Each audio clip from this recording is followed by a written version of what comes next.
especial com aquele que nos criou e ao qual pertencemos.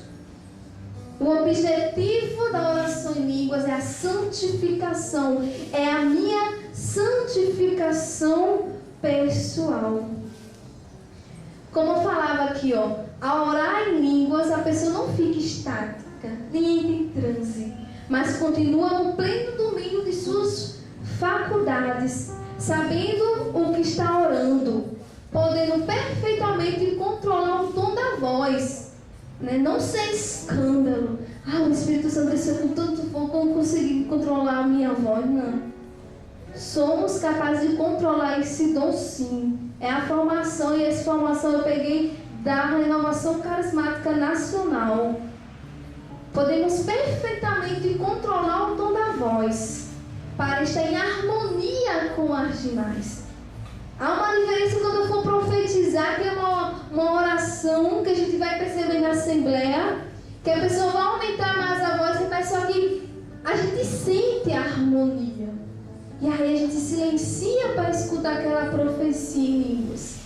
Eu vou estar falando aqui, mas só prática, só com prática, entre vocês aqui, para perceber tudo isso que a própria palavra do Senhor vem falar da oração em línguas, para estar em harmonia com as demais.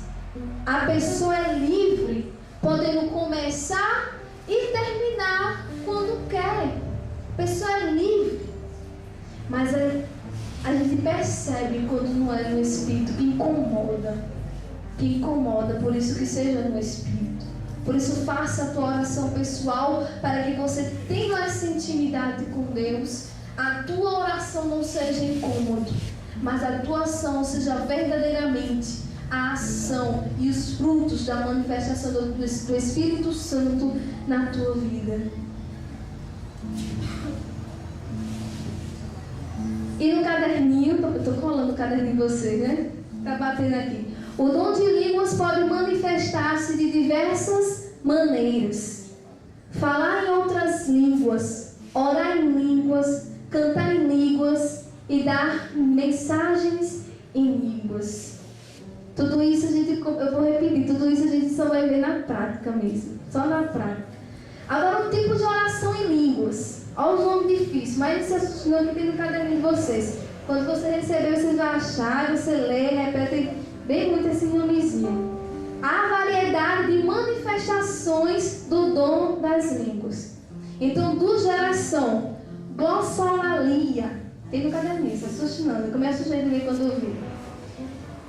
É um fenômeno que se deu, sobretudo, na comunidade cristã de Coríntio, mas também nas de Cesareia e Éfeso. Ou seja, olha a nossa igreja primitiva aqui, Nossa igreja primitiva orando em línguas.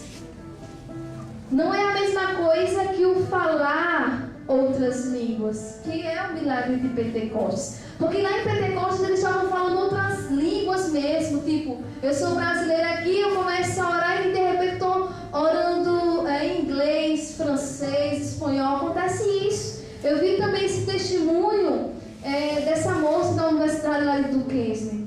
Ela não sabia uma língua e ela estava orando nessa língua. E tinha um professor que conhecia a língua e sabia que ela não sabia a língua, que ela estava orando, né? Em francês, vamos dizer assim. Isso acontece também. Quando eu li isso, eu fiz, Jesus, será que eu estou orando em língua certa? Meu Deus, assim, porque eu nunca vi algo desse tipo, sabe? Mas a manifestação do Espírito, a gente tem que ficar esperando algo extraordinário, né? Algo extraordinário de Deus. Eu partilhava essa semana lá nos bancários, que eu dizia assim, que para mim Deus é Deus e ponto. Não precisa, eu disse, Jesus não precisa, eu estou aqui na Eucaristia, se transformar em carne para eu acreditar que o Senhor está aí, não, porque eu acredito. Não precisa fazer isso para mim, não. Não precisa derramar que o vinho se torne sangue, sangue que a gente vê que é sangue, porque ali se torna sangue, mas não precisa mostrar para mim não, Jesus, porque eu acredito que é o teu sangue. E o que tem que faltar de nós é isso, a gente tem pedido muita prova ao Senhor. E aí a nossa fé, vai caindo.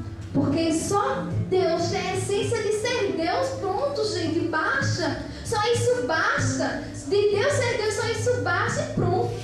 Não precisa querer mais nada de Deus, não. Não precisa disso, não. Vamos lá, ora. Mas consistia nisso, que a pessoa proferia sons inteligíveis e palavras sem nexo, que se tornavam compreensíveis apenas para quem possuía o carisma da interpretação, que deve ser o próximo sábado, a interpretação, né?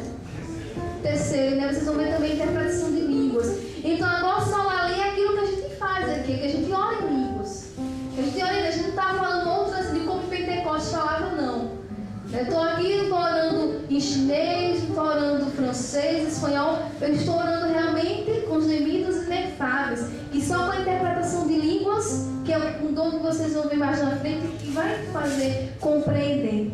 E o outro nome, que é mais difícil do que a glossolalia, é a xenoglossia. É uma oração em língua desconhecida de quem ora, mas que existe ou já existiu. E ainda do domínio humano, como o latim, por exemplo, é aquilo que eu falei. De estar orando em línguas e de repente você começa a orar em francês, você começa a orar em espanhol. Existe sim. E é a xenoglossia. É uma oração em língua desconhecida de quem ora, mas que existe ou já existiu. E ainda do domínio humano, como o latim, por exemplo. Robert diz que, durante uma reunião de oração em Nova Orleans, cidade norte-americana, ouviu uma moça orar em latim. Embora não conhecesse esta língua, ele também registra o fato de uma senhora norte-americana que, ao orar em línguas perto de um padre português, sem conhecer a sua língua, essa senhora não sabia português. Ela fez a seguinte oração em línguas. Ela estava orando em línguas e de repente começou a orar em português. E ela era norte-americana. E como tinha um padre do lado dela que era português, conseguiu perceber que ela estava orando em português. E a oração dela era assim, ó: ó Maria, que ascendeste ao mais alto dos céus, ajuda-nos a conhecer o teu Filho. Quanto à tonalidade, a oração em línguas normalmente se apresenta como louvor, oração sequenciada de palavreado frequente, onde a pessoa fica mergulhada como criança diante de Deus. A oração em língua pode vir como um júbilo, oração transbordante, jubilosa, extremamente alegre, quase interminável e sem pausas. Oração de súplica.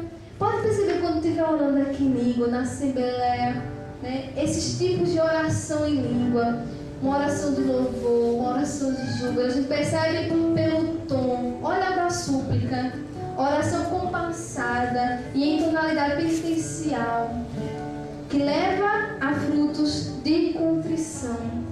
Canto é também uma espécie de louvor, sendo que em tonalidade musical. Acho que você já deve ter visto sim aqui no grupo de oração. O senhor começa a orar em cantando em línguas. Sim, são as tonalidades de oração em línguas. E qual a importância, já para a gente ir concluindo, do dom das línguas? Favorece a intimidade com Deus, sem necessidade de pensar, formular preces, mas no abandono confiante e mergulhado nas profundezas do Espírito. É realmente isso. Eu digo porque aquilo que eu partilhei, não tinha força para orar, mas quando eu comecei a orar em língua, eu pude experimentar realmente o que essas palavras afirmam aqui. Sem necessidade de pensar, de formular preces, mas no abandono confiante, mergulhar nas profundezas do Espírito. Abre a pessoa para os demais carismas. Por isso o Seminário de Dons começa com o dom de línguas, porque ele abre a pessoa para os demais carismas. Santo.